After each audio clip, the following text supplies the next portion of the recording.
Good morning. Good morning, ma'am.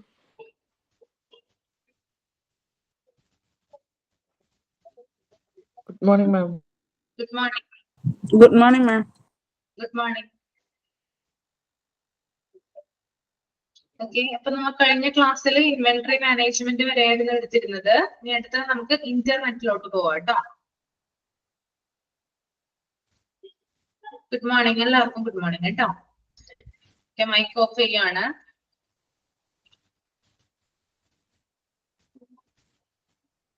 Internet. Communicating through the internet has revolutionized the people's way to connect and interact globally. It has opened up a multitude of meeting places for quick and convenient communication. അതായത് ആഗോളതലത്തില് ആളുകളെ ബന്ധിപ്പിക്കുന്ന ഒരു communication വേ ആണെന്ത് internet എന്ന് പറയുന്നത്, അല്ലെ? ലോകത്ത് എവിടെ ഇരുന്നു കൊണ്ട് നമുക്ക് എന്ത് ചെയ്യാം? ഇന്റർനെറ്റിലൂടെ ആളുകളോട് കോൺവെർസേഷൻ നടത്താനായിട്ട് സാധിക്കും, അവരുമായിട്ട് കമ്മ്യൂണിക്കേറ്റ് ചെയ്യാം. അങ്ങനെ പലവിധ സൗകര്യങ്ങളും എന്ത് തരുന്നുണ്ട്?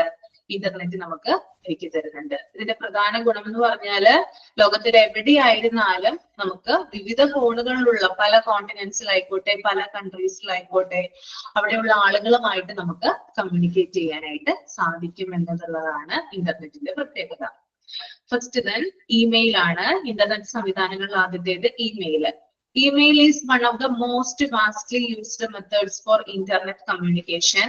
It permits users to send and receive messages, documents, and multimedia content rapidly and securely. Email provides a flexible and asynchronous mode of communication, permitting individuals and business to communicate effectively across different time zones. Internet, ഈ ഒരു internet email എന്ന് പറയുന്നത് internet കമ്മ്യൂണിക്കേഷനിലെ ഏറ്റവും കൂടുതൽ ഉപയോഗിക്കുന്ന ഒരു രീതിയാണ്. Internet കമ്മ്യൂണിക്കേഷനിൽ ഏറ്റവും കൂടുതൽ ഉപയോഗിക്കുന്ന ആളുകൾ ഏറ്റവും കൂടുതൽ ഉപയോഗിക്കുന്ന രീതി എന്ന് പറയുന്നത് ഇമെയിൽ ആണ്. നമുക്ക് എന്ത് ചെയ്യാം? സന്ദേശങ്ങൾ, അതായത് മെയിലുകള്, ഡോക്യുമെന്റ്സുകള്, വീഡിയോസ്, ഇമേജസ്, ഓഡിയോ എന്നിവ വേഗത്തിലും സുരക്ഷിതമായി അയക്കാനും സ്വീകരിക്കാനും ഇത് യൂസേഴ്സിനെ അനുവദിക്കുന്നു. അപ്പൊ നമുക്കിപ്പോ വീഡിയോസ് ഉണ്ടാവാം, ഇമേജസ് ഉണ്ടാവാം, ഡോക്യുമെന്റ്സ് ഉണ്ടാവാം, പല പല മെസ്സേജസ് ഒക്കെ ഉണ്ടാവാം. ഇത് പാസ് ചെയ്യുന്നതിനും റിസീവ് ചെയ്യുന്നതിനും ആളുകളെ അനുവദിക്കുന്ന ഒരു വേ ആണ് എന്ത്? ഇമെയിൽ എന്ന് പറയുന്നത് കേട്ടോ. ഓക്കെ, വ്യത്യസ്ത കോണ്ടിനെന്റ്സിൽ ഇരുന്നുകൊണ്ട് ഫലപ്രദമായ എഫക്റ്റീവ് സിൻക്രോണസ് എന്ന് പറയുന്നുണ്ടല്ലോ ഇവിടെ. സിൻക്രോണസ് എന്ന് പറയുന്നില്ലേ, അത് ഫലപ്രദമായ അല്ലെങ്കിൽ കാര്യക്ഷമമായ എന്നാണ് ഉദ്ദേശിക്കുന്നത്. അപ്പൊ ഫലപ്രദമായിട്ട് ആശയവിനിമയം നടത്താൻ ഇത് വ്യക്തികളെയും ബിസിനസ്സുകാരെയും അനുവദിക്കുന്നു. ഇമെയിൽ, നിങ്ങൾ ഇമെയിലിലൂടെ മെസ്സേജ് ഒക്കെ ഇമെയിൽ ചെയ്യാറില്ലേ? മെയിൽ അയക്കാറില്ലേ? മെയിൽ അയക്കാറുണ്ടോ? ഉണ്ട് അല്ലെ? പല സ്ഥലങ്ങളിലേക്കായിട്ട് അയക്കാറില്ലേ? നമ്മൾ മെയിൽ വഴി നമുക്ക് മെസ്സേജസ് എന്ത് ചെയ്യാം? പാസ് ചെയ്യാം, ദെൻ റിസീവ് ചെയ്യാം. എല്ലാ കാര്യങ്ങളും മെയിലിലോട്ടാണ് വരുന്നത്, അല്ലെ? ഓക്കെ, അപ്പോ അത്രയുമാണ് ഇമെയിലിനെ കുറിച്ച് പറയുന്നത് കേട്ടോ. ക്ലിയർ ആണോ? ഇമെയില് ഓക്കെ ആണോ? എളുപ്പമല്ലേ?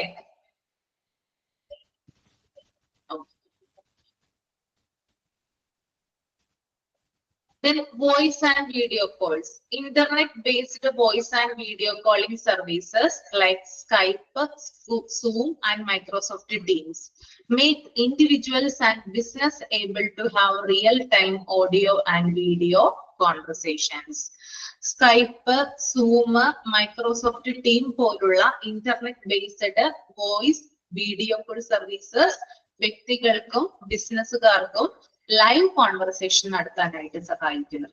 മൈക്ക് എന്ത് പറ്റി? മൈക്ക് ഓഫ് ആണല്ലോ. സോറി കേട്ടോ. ഓക്കെ, അപ്പോ സ്കൈപ്പ് പോലുള്ള പ്ലാറ്റ്ഫോമുകള്, സൂം, മൈക്രോസോഫ്റ്റ് ടീം, ഇതുപോലുള്ള ഇന്റർനെറ്റ് ബേസ്ഡ് ആയിട്ടുള്ള വോയിസ് വീഡിയോ കോൾ സർവീസസുകള് വ്യക്തികൾക്കും അതുപോലെ തന്നെ ബിസിനസ് നടത്തുന്നവർക്കൊക്കെ ലൈവ് ആയിട്ടുള്ള കോൺവെർസേഷൻ നടത്താനായിട്ട് ഇത്തരം പ്ലാറ്റ്ഫോംസ് സഹായിക്കുന്നുണ്ട് കേട്ടോ. Skype, zoom, Microsoft team voice അല്ലെങ്കിൽ വീഡിയോ അധിഷ്ഠിത ഇന്റർനെറ്റ് ഫെസിലിറ്റീസ് ആണ് ഇതൊക്കെ. മൂന്നാമത്തത് social മീഡിയയാണ്. Social media platforms such as Facebook, Twitter, Instagram, and LinkedIn have changed the way people communicate and share information online. These platforms offer a vast range of communication tools, which includes status updates, comments, such as direct messaging and video sharing. Social media makes individuals and business able to connect, collaborate, and engage with a broader audience.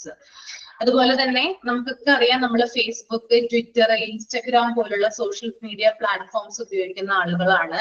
ഇതിലൂടെ നമുക്ക് ഓൺലൈനായിട്ട് communication നടത്താം, informations share ചെയ്യാം, status updates ചെയ്യാം, direct messaging നടത്താം, video sharing നടത്താം തുടങ്ങിയ കാര്യങ്ങളൊക്കെ നമുക്ക് എന്തിൽ ചെയ്യാവുന്നതാണ്? ഇത്തരം സോഷ്യൽ മീഡിയ പ്ലാറ്റ്ഫോമിലൂടെ ചെയ്യാവുന്നതാണ്. അപ്പൊ പ്രധാനപ്പെട്ട സോഷ്യൽ മീഡിയ പ്ലാറ്റ്ഫോം എന്ന് പറയുന്നത് Facebook, Twitter, Instagram and LinkedIn. അപ്പൊ ഇത്തരത്തിലുള്ള കാര്യങ്ങൾ എന്ത് ചെയ്യുന്നുണ്ട്? കൂടുതലായിട്ട് ഇന്ന് ആളുകൾ ഉപയോഗിക്കുന്നുണ്ട്. ഇതിലൂടെ മികച്ച രീതിയിലുള്ള കമ്മ്യൂണിക്കേഷൻ ആണ് നടത്തുന്നത്. ഇതിലൂടെ മാത്രമാണ് ശരിക്കും പറഞ്ഞ ആളുകൾ കോൾ ചെയ്യുകയോ എന്താ പറയാ ഇമെയിലൊക്കെ നമ്മൾ അയക്കുന്നുണ്ടെങ്കിൽ നമ്മൾ ഏറ്റവും കൂടുതൽ ഉപയോഗിക്കുന്നത്, സാധാരണക്കാരായിട്ടുള്ള വ്യക്തികള് ഏറ്റവും കൂടുതൽ ഉപയോഗിക്കുന്ന പ്ലാറ്റ്ഫോംസ് ആണ് വാട്സപ്പ്, അതുപോലെ ഫേസ്ബുക്ക്, ഇൻസ്റ്റഗ്രാം. ഈ 3 കാര്യങ്ങളും ഇന്നത്തെ കുട്ടികളുടെ ഫോണിൽ ഇല്ലാതിരിക്കില്ല, അല്ലെ? ശരിയല്ലേ ഞാൻ പറഞ്ഞത്? ഉണ്ടാവില്ലേ? എല്ലാവരുടെയും ഫോണിൽ 3 കൂട്ടങ്ങളില്ല. ടെലിഗ്രാമും ഉണ്ട്. ഓക്കെ. എന്നാലും വാട്സപ്പ്, അതുപോലെ ഇൻസ്റ്റഗ്രാം, ഇതൊക്കെയല്ലേ ഏറ്റവും കൂടുതൽ ആളുകൾ ഉപയോഗിക്കുന്നേ. ഫേസ്ബുക്ക്, ഇത് 3ഉം കാണാതെ ആരും ഉറങ്ങിയില്ല ശരിക്കും പറഞ്ഞാൽ, അല്ലെ? അങ്ങനെയല്ലേ? ശരിയല്ലേ? അപ്പൊ ഇത്തരത്തിലുള്ള പ്ലാറ്റ്ഫോംസ് ആണ് ആളുകൾക്ക് കൂടുതൽ കമ്മ്യൂണിക്കേറ്റ് ചെയ്യാനായിട്ട് ഉപയോഗിക്കുന്നത്. Then file sharing and cloud storage. Internet-based file sharing platforms like Google Drive, Dropbox, and OneDrive make users able to share and collaborate on documents, images, and other files. Cloud storage services provide a convenient and secure way to store and access files from anywhere for fostering seamless communication and collaboration. അതുപോലെ തന്നെ Google Drive ഉണ്ട്, Dropbox ഉണ്ട്, OneDrive തുടങ്ങിയ internet based file sharing platforms. അപ്പൊ ഇതൊക്കെ എന്താണ്? ഈ 3 കാര്യങ്ങൾ ഞാൻ പറഞ്ഞു. ഗൂഗിൾ ഡ്രൈവ് പറഞ്ഞു, ഡ്രോപ്പ് ബോക്സ് പറഞ്ഞു, വൺ ഡ്രൈവ് പറഞ്ഞു. ഈ 3 കാര്യങ്ങളും internet based file sharing platforms ആണ്. അതൊന്ന് നോട്ട് ചെയ്ത് വെക്കുക കേട്ടോ. ഇത് 3ഉം internet based file sharing platforms ആണ്. ഇതുവഴി നമുക്ക് ഡോക്യുമെന്റ്സുകള്, ഇമേജുകള്, ഫയലുകള് എന്നിവ ഷെയർ ചെയ്യാനായിട്ട് സാധിക്കുന്നു. ഇതുവഴി നമുക്ക് തടസ്സങ്ങളില്ലാതെ കമ്മ്യൂണിക്കേഷൻ ചെയ്യാനായിട്ട് സാധിക്കുന്നു. കൂടാതെ ഫയലുകൾ സ്റ്റോർ ചെയ്യുന്നതും ആക്സസ് ചെയ്യുന്നതുമായിട്ട് ക്ലൗഡ് സ്റ്റോറേജ് സർവീസ് ഉപയോഗിക്കുന്നു.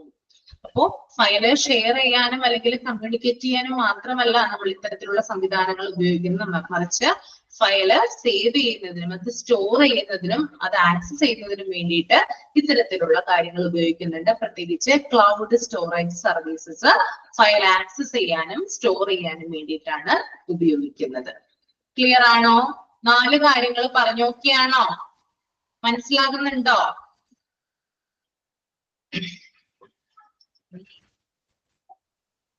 Then webinars and online presentation. Internet communication permits for the hosting of webinar and online presentations where speakers can give out content and interact with the participants in real time. Platforms such as GoToWebinar and WebEx facilitate interactive online events, which enables knowledge sharing, training session, and product demonstration. Overall, communicating through the internet offers a range of effective, convenient, and dynamic methods to link with others, share information, and collaborate across distances. The internet has brought people closer together, promoting global connectivity and breaking down barriers of time and location. അപ്പൊ ആഗോളതലത്തിൽ ഞാൻ പറഞ്ഞ internet communication എന്ന് പറയുന്നത് ആളുകൾക്ക് കൂടുതൽ communicate ചെയ്യാനും അവരുടേതായിട്ടുള്ള കാര്യങ്ങൾ പ്രസന്റ് ചെയ്യാനും ഒക്കെ ഈ ഒരു ഇന്റർനെറ്റ് ആണ് ഉപയോഗിക്കുന്നത്.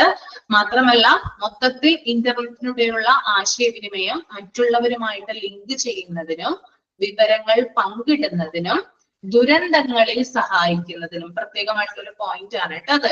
നമ്മൾ ഇത്രയും നേരം പറഞ്ഞത് വിവരങ്ങൾ പങ്കിടാൻ അല്ലെങ്കിൽ ഫയൽസ് ഒക്കെ ഷെയർ ചെയ്യാൻ വേണ്ടിയിട്ടാണ് നമ്മൾ ഉപയോഗിക്കുന്നതെന്ന് പറഞ്ഞു. പക്ഷെ എന്ത് ചെയ്യുന്നുണ്ട്, ഡിസാസ്റ്റർ വരുന്ന സമയത്ത് അതിനകത്ത് എന്ത് ചെയ്യുന്നുണ്ട്, ഇന്റർനെറ്റ് വലിയ രീതിയിലുള്ളൊരു പങ്ക് വഹിക്കുന്നുണ്ട്. എഫക്റ്റീവ് ആയിട്ടുള്ള രീതിയിൽ ഇത് കുറെ കാര്യങ്ങൾ നമുക്ക് വാഗ്ദാനം ചെയ്യുന്നു.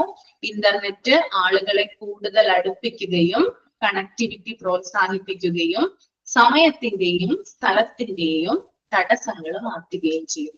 അപ്പൊ ഞാൻ നേരത്തെ പറഞ്ഞ തന്നെയാണ്, ഡിഫറെന്റ് ആയിട്ടുള്ള എന്താ പറയാ കൺട്രീസിൽ ഇരിക്കുന്ന ആളുകള് അവരുടെ ഒക്കെ ലിമിറ്റേഷൻസിനൊക്കെ മറികടന്നുകൊണ്ട് എന്ത് ചെയ്യുന്നുണ്ട്, ഇതുമായിട്ട് കമ്മ്യൂണിക്കേറ്റ് ചെയ്യാനായിട്ട് വരുന്നുണ്ട് അല്ലെ, അല്ലെങ്കിൽ കമ്മ്യൂണിക്കേഷൻ സാധ്യമാക്കുന്നുണ്ട് ഇന്റർനെറ്റ് എന്ന് പറയുന്നത്. ഓക്കെ, അപ്പൊ അത്രയേ ഉള്ളൂ ഇന്റർനെറ്റിനെ കുറിച്ച് കേട്ടോ. ഇന്റർനെറ്റ് ക്ലിയർ ആണല്ലോ, ഈസി അല്ലേ, ഓക്കെ ആണോ? ഇനി ഒന്നും കൂടി പറയേണ്ട ആവശ്യമുണ്ടോ? ക്ലിയർ ആയില്ലെങ്കിൽ ഇപ്പൊ തന്നെ പറയാം കേട്ടോ. ക്ലിയർ ആണോ എന്നാണോ ക്ലിയർ അല്ലെന്നാണോ ശ്രീജ സുജിസ്റ്റ് പറയുന്നത്? ലാസ്റ്റ് വൺ ഒന്നുകൂടിയോ? ലാസ്റ്റ് വൺ എന്ന് പറഞ്ഞാൽ ഇന്റർനെറ്റ് എന്തൊക്കെ ബെനിഫിറ്റ് ആണ് നമുക്ക് തരുന്നതെന്നാണ് ഉദ്ദേശിക്കുന്നത്. ആളുകളെ തമ്മിൽ കണക്ട് ചെയ്യിപ്പിക്കുന്നു, അതുപോലെ തന്നെ ദുരന്തങ്ങളിൽ സഹായിക്കുന്നു, അതുപോലെ തന്നെ ആളുകളെ തമ്മിൽ കൂടുതൽ അടുക്കാനും അവരുടെ തമ്മിലുള്ള കണക്ടിവിറ്റി കൂട്ടാനും ഇന്റർനെറ്റ് സഹായിക്കുന്നുണ്ടെന്നാണ് ലാസ്റ്റ് വൺ പറയുന്നത്. വേറെ ഒന്നുമില്ല. ഓക്കെ,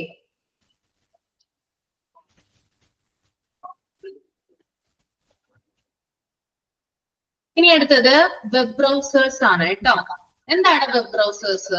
ഒന്ന് കമന്റ് ചെയ്തേ നിങ്ങള്, അറിയാവുന്ന ആളുകൾ ഒന്ന് പറഞ്ഞാൽ മതി.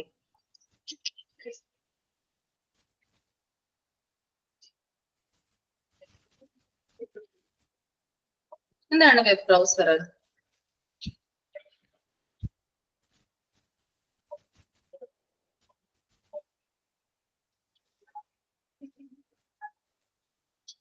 ആർക്കറിയില്ല? ഓക്കെ, നമുക്ക് നോക്കാം. ബ്രൗസ് ചെയ്യാൻ ചെയ്യുന്ന searching method. Okay, Google Chrome. Google Chrome web ബ്രൗസറിന് എക്സാമ്പിൾ ആണ്. വിവിധ തരം വെബ്സൈറ്റുകൾ. Okay, web browsers are software applications that makes users able to evaluate and navigate the world wide web. They provide a graphical user interface for individuals to interact with the websites, search for information, and consume online content. Examples are Google Chrome, Mozilla Firefox. Here are some important points about web browsers. So, computer mobile ഉപയോഗിച്ച് ഇൻഫോർമേഷൻസും public വെബ്സൈറ്റുകളും access ചെയ്യാൻ സാധിക്കുന്ന സോഫ്റ്റ്വെയറുകളെയാണ് web browser എന്ന് പറയുന്നത്. നമുക്ക് web browser ഉപയോഗിച്ചിട്ട് എന്ത് ചെയ്യാം? Computer മൊബൈലൊക്കെ ഉപയോഗിച്ച് വെബ് ബ്രൗസറിലൂടെ ഇൻഫോർമേഷൻസും അതുപോലെ തന്നെ പബ്ലിക് വെബ്സൈറ്റുകൾ നമുക്ക് ആക്സസ് ചെയ്യാൻ സാധിക്കും. ഇത്തരത്തിലുള്ള സോഫ്റ്റ്വെയറുകളെയാണ് വെബ് ബ്രൗസേഴ്സ് എന്ന് പറയുന്നത്. Example Google Chrome. പിന്നെ അതുപോലെ തന്നെ ഇവിടെ ഒരെണ്ണം കൊടുത്തിട്ടുണ്ട്, മൊസില്ല ഫയർഫോക്സ്.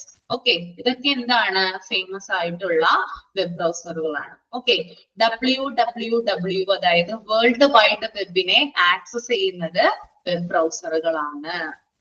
ഓക്കെ, ക്ലിയർ ആണോ?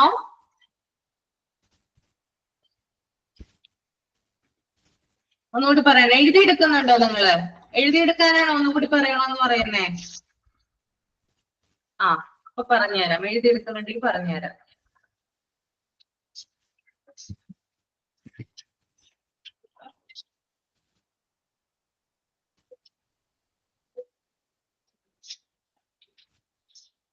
കമ്പ്യൂട്ടറുകളും മൊബൈലുകളും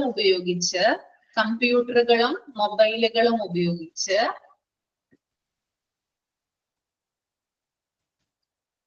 ഇൻഫോർമേഷൻസും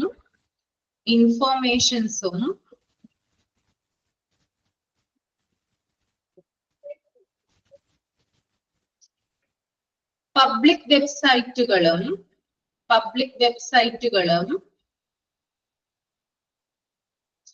ആക്സസ് ചെയ്യാൻ സാധിക്കും.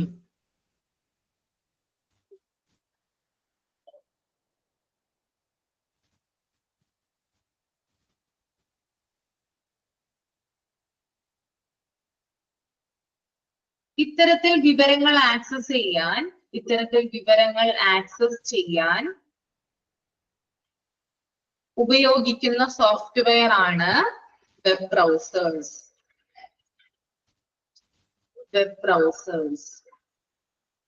എക്സാമ്പിൾ ഗൂഗിൾ ക്രോം ഉണ്ട്, മൊസില്ല ഫയർഫോക്സ് ഉണ്ട്. പിന്നെ അതുപോലെ തന്നെ www വേൾഡ് വൈഡ് വെബിനെ ആക്സസ് ചെയ്യുന്നത് വെബ് ബ്രൗസേഴ്സ് ഉപയോഗിച്ചുകൊണ്ടാണ്. ഇവിടെ നമുക്ക് പല കാര്യങ്ങൾ അറിയാനായിട്ട് സാധിക്കും. വെബ്സൈറ്റിനെ നമുക്ക് ഓപ്പൺ ചെയ്യാനൊക്കെ സാധിക്കുന്നത് വെബ് ബ്രൗസർ ഉപയോഗിച്ചുകൊണ്ടാണ് കേട്ടോ. ഓക്കെ, ദെൻ ഇതിന്റെ ചില ക്യാരക്ടറിസ്റ്റിക്സ് താഴെ കൊടുത്തിട്ടുണ്ട്. User interface. Web browsers extend a user-friendly interface with the aspects like address bars, bookmarks, and navigation buttons. They permit users to get into website addresses, URLs, or search queries and exhibit the requested web pages in a visually appearing format. അതായത് ഇവിടെ user interface ആണെന്ന് പറയുന്നുണ്ട്. എങ്ങനെയാണ്? അതായത് നമ്മൾ ഏത് website ആണോ ഉപയോഗിക്കുന്നതിന് അതിനൊരു അഡ്രസ് ഉണ്ടാകും അല്ലെ. നമ്മളിപ്പോ വെബ്സൈറ്റിൽ കയറി കഴിഞ്ഞാൽ അതിനൊരു അഡ്രസ് ഉണ്ടാകും. അതുപോലെ തന്നെ ആ അഡ്രസ് അത് വെബ് ബ്രൗസറിന് മുകളിലായിട്ട് ഷോ ചെയ്ത് കാണിക്കുന്നുണ്ടാകും. അതുപോലെ തന്നെ ബുക്ക് മാർക്കുകൾ ഉണ്ടാകും. നമ്മളിപ്പോ ഒരു വെബ് ബ്രൗസർ അല്ലെങ്കിൽ ഇപ്പൊ ഒരു എക്സാമ്പിൾ ഗൂഗിൾ ക്രോം നമ്മൾ എന്താ പറയാ കണ്ടിന്യൂസ് ആയിട്ട് ഉപയോഗിക്കുകയാണെങ്കിൽ അതിൽ നമുക്ക് ബുക്ക് മാർക്ക് ചെയ്താല് ഒരൊറ്റ ക്ലിക്കിൽ നമുക്ക് എന്ത് ചെയ്യാൻ പറ്റും? ഓപ്പൺ ചെയ്യാനായിട്ട് സാധിക്കും. അതുകൊണ്ട് തന്നെ ഇതിനെ യൂസർ ഇന്റർഫേസ് എന്നാണ് പറയുന്നത്. ഇതിന് പല ഫെസിലിറ്റീസ് ഉണ്ട്. അഡ്രസ് ബാറുകള്, ബുക്ക് ബാറുകള്, അതുപോലെ നാവിഗേഷൻ ബട്ടൺസ്. ഈ സൗകര്യങ്ങളൊക്കെ നമുക്ക് ഇത് ഓപ്പൺ ചെയ്ത് കഴിഞ്ഞാൽ സാധിക്കും, കാണാനായിട്ട് പറ്റും. പ്രത്യേകിച്ച് ബുക്ക് മാർക്ക് നമ്മൾ ക്ലിക്ക് ചെയ്യുവാണെങ്കിൽ, തുടർച്ചയായിട്ട് നമ്മളിപ്പോ ഗൂഗിൾ ക്രോം ഉപയോഗിച്ചുകൊണ്ടിരിക്കുകയാണെങ്കിൽ ബുക്ക് മാർക്ക് എന്ന് പറയുന്ന ഒരു ഓപ്ഷൻ ക്ലിക്ക് ചെയ്ത് കഴിഞ്ഞാൽ നമുക്ക് എന്ത് ചെയ്യാം? ഒറ്റ ക്ലിക്കില് എല്ലാ കാര്യങ്ങളും ഓപ്പൺ ചെയ്യാനായിട്ട് പറ്റും. അതിനെയാണ് യൂസർ ഇന്റർഫേസ് എന്ന് പറയുന്നത് കേട്ടോ. then അടുത്തത് ഇവിടെ URL എന്ന് കൊടുത്തിട്ടുണ്ട്. അതായത് യൂണിഫോം റിസോഴ്സ് ലൊക്കേറ്റർ എന്നാണ് അത് വരിക കേട്ടോ. അതായത് അഡ്രസ് ആണ്. യൂണിഫോം റിസോഴ്സ് ലൊക്കേറ്റർ അഡ്രസ് ആണ് കേട്ടോ. ഓക്കെ, വെബ് ബ്രൗസറിന്റെ ഓരോ ഇതിന്റെയും അഡ്രസ് ആണ് യൂണിഫോം റിസോഴ്സ് ലൊക്കേറ്റർ എന്ന് പറയുന്നത്. then അടുത്തത് റെൻഡറിംഗ് വെബ് പേജസ് ആണ്. Browsers utilize rendering engines to explain and display web content.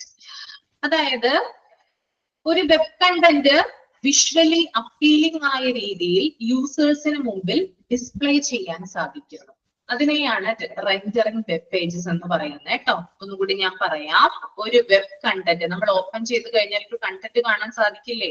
ഒരു വെബ് കണ്ടന്റ് വിഷ്വലി അപ്പീലിംഗ് ആയ രീതിയിൽ യൂസേഴ്സിന് മുമ്പിൽ ഡിസ്പ്ലേ ചെയ്യാൻ സാധിക്കുന്നു. അതിനെയാണ് റെൻഡറിംഗ് വെബ് പേജസ് എന്ന് പറയുന്നത്. എക്സാമ്പിള് പറയാനായിട്ട് പറ്റില്ല. ഏതൊക്കെ നമ്മൾ പല കാര്യങ്ങൾ ഉപയോഗിക്കുന്നുണ്ടല്ലോ. എക്സാമ്പിൾ താഴെ വരുന്നുണ്ട്. താഴെ ഒരു കാര്യം പറഞ്ഞുതരാം. അപ്പൊ നിങ്ങൾക്ക് കൂടുതൽ വിശദമാവും. മൂന്നാമത്തേത് ടാബഡ് ബ്രൗസിംഗ് ആണ്. Tabbed browsing is an accepted feature in a web browsers that permits user to open multiple web pages within a single browser window for bookmarks and history. Browsers make the users able to bookmark their most liked website for quick access. They also keep a browsing history, permitting users to revisit formerly visited web pages. അതായത് നമുക്ക് multiple ആയിട്ടുള്ള web pages ഒരേ സമയം ക്രോമിൽ open ചെയ്യാനായിട്ട് സാധിക്കും. നമ്മളിപ്പോ Chrome ഉപയോഗിച്ചുകൊണ്ടിരിക്കുകയാണെങ്കിൽ multiple ആയിട്ടുള്ള web pages നമുക്ക് എന്ത് ചെയ്യാം? ഓപ്പൺ ചെയ്യാൻ സാധിക്കും. എക്സാമ്പിൾ ആയിട്ട് പറയുവാണെങ്കിൽ ഞാൻ PSCയുടെ സൈറ്റിൽ കയറുവാണ്. ആ സൈറ്റിൽ കയറിയ സമയം തന്നെ എനിക്ക് മനോരമ ഓൺലൈൻ എന്ന് പറയുന്ന ഒരു വെബ്സൈറ്റിലേക്കും എനിക്ക് കടക്കാനായിട്ട് സാധിക്കും. അപ്പോ ഇത്തരത്തില് ഒരേ സമയം തന്നെ ഡിഫറെന്റ് തരത്തിലുള്ള വെബ്സൈറ്റുകളിലേക്ക് നമുക്ക് ക്രോം ഉപയോഗിച്ച് അല്ലെങ്കിൽ ഈ ഒരു വെബ് ബ്രൗസർ ഉപയോഗിച്ച് നമുക്ക് കയറാനായിട്ട് സാധിക്കുന്നതാണ്. That is tabbed browsing. ഒന്നുകൂടി പറയണം. സെക്കൻഡ് പോയിന്റ് ഏതാണ് ഉദ്ദേശിക്കുന്നത്? ഇപ്പൊ പറഞ്ഞതാണ് ടാബഡ് ബ്രൗസിംഗ് ആണോ പറയുന്നത്? ടാബഡ് ബ്രൗസിംഗ് ആണോ? അതായത് മൾട്ടിപ്പിൾ, ഒന്നും കൂടി ഞാൻ പറഞ്ഞുതരാം, നിങ്ങൾ നോട്ട് ചെയ്ത് വെക്കണ്ടെങ്കിൽ എഴുതി എടുത്തോളൂ, കുഴപ്പമില്ല. മൾട്ടിപ്പിൾ വെബ് പേജസ് ഒരേ സമയം ക്രോമിൽ ഓപ്പൺ ചെയ്യാൻ സാധിക്കും. മൾട്ടിപ്പിൾ വെബ് പേജസ് ഒരേ സമയം ക്രോമിൽ ഓപ്പൺ ചെയ്യാൻ സാധിക്കും. അതായത് ഒരു സമയം നമ്മൾ PSCയുടെ വെബ്സൈറ്റിൽ കയറുവാണ്, അറ്റ് എ ടൈം നമ്മൾ മനോരമ ഓൺലൈനിന്റെ വെബ്സൈറ്റിൽ കൂടി കയറുവാണ്. അപ്പൊ ഈ രണ്ട് വെബ്സൈറ്റിൽ നമുക്ക് ഒരേ സമയം കയറാനായിട്ട് സാധിക്കുന്നതിനെയാണ് നമ്മൾ എന്ത് പറയാ, ടാബ്ഡ് ബ്രൗസിംഗ് എന്ന് പറയുന്നത്. ഓക്കെ, ദെൻ നാലാമത്തെ point security and privacy. Rendering web page എന്ന് പറഞ്ഞാൽ ഒരു വെബ് കണ്ടന്റ്, നമുക്കൊരു വെബ് കണ്ടന്റ് വിഷ്വലി അപ്പീലിംഗ് ആയ രീതിയിൽ യൂസേഴ്സിന് മുമ്പിൽ ഡിസ്പ്ലേ ചെയ്യാൻ സാധിക്കും. ഓക്കെ, എഴുതിയെടുത്തോളൂ.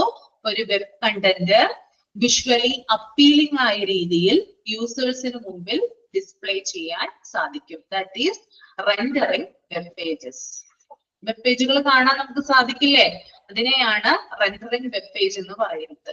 നമുക്ക് അപ്പീലിംഗ് ആയിട്ടുള്ള രീതിയിൽ, നമുക്ക് വിഷ്വൽ ആയിട്ടുള്ള രീതിയിൽ കാണാനായിട്ട് സാധിക്കും. ഓക്കെ, നാലാമത്തെ പോയിന്റ് സെക്യൂരിറ്റി ആൻഡ് പ്രൈവസി.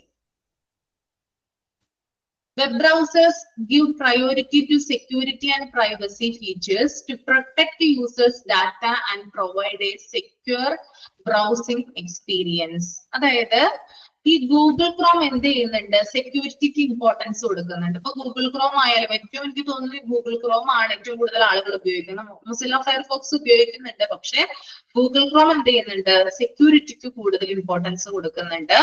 നമ്മള് വെബ് ബ്രൗസർ വഴി നമ്മൾ സെർച്ച് ചെയ്യുമ്പോൾ HTTPS എന്നിങ്ങനെ കാണാൻ സാധിക്കും. നിങ്ങൾ കണ്ടിട്ടുണ്ടോ അങ്ങനെ സെർച്ച് ചെയ്യുമ്പോൾ HTTPS എന്നിട്ട് ഒരു സ്ലാഷ് കണ്ടിട്ടുണ്ടോ? അത് അതിന്റെ സെക്യൂരിറ്റിയാണ് കാണിക്കുന്നത് കേട്ടോ. ഗൂഗിൾ ക്രോം അല്ലെങ്കിൽ ആ ഒരു വെബ് ബ്രൗസറിനുള്ള സെക്യൂരിറ്റിയെയാണ് അത് കാണിക്കുന്നത്.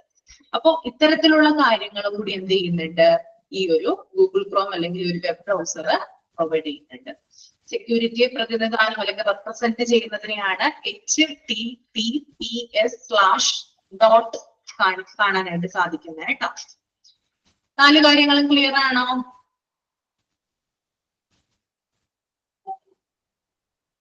അത് തന്നെ സെക്യൂരിറ്റി ആണ് അതിന്റെ കേട്ടോ, ഗൂഗിൾ ക്രോമില്. ഓക്കെ ആണെന്ന് വിശ്വസിക്കുന്നു.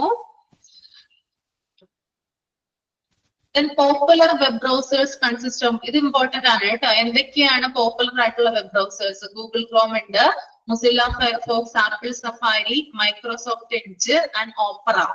ഇത്രയും കാര്യങ്ങള് വെബ് ബ്രൗസേഴ്സിൽ എക്സാമ്പിൾ ആണ്, അതൊന്ന് അണ്ടർലൈൻ ചെയ്യുക.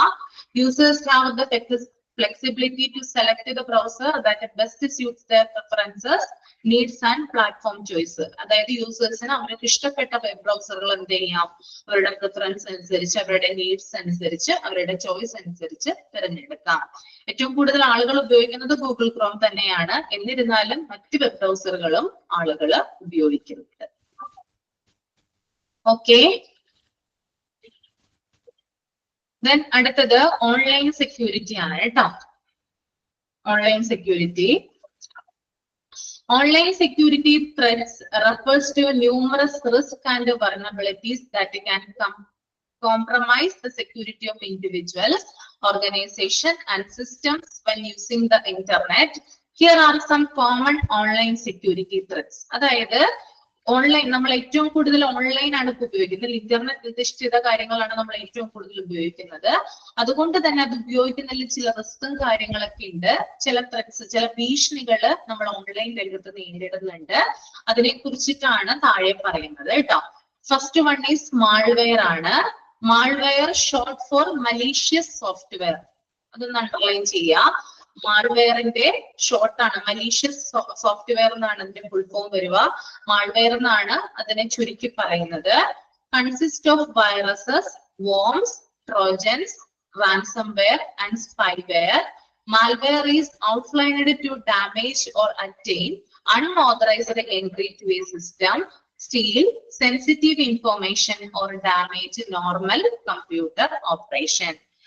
കമ്പ്യൂട്ടറുകളെയോ നെറ്റ്വർക്കുകളെയോ ഡിവൈസസുകളെയോ ഉപദ്രവിക്കുന്നതിനോ അതിനെ ഹാം ആക്കി തീർക്കുന്നതിനോ ഉള്ള ഏതൊരു സോഫ്റ്റ്വെയറിനെയും നമ്മൾ മാൾവെയർ എന്നാണ് പറയുന്നത്.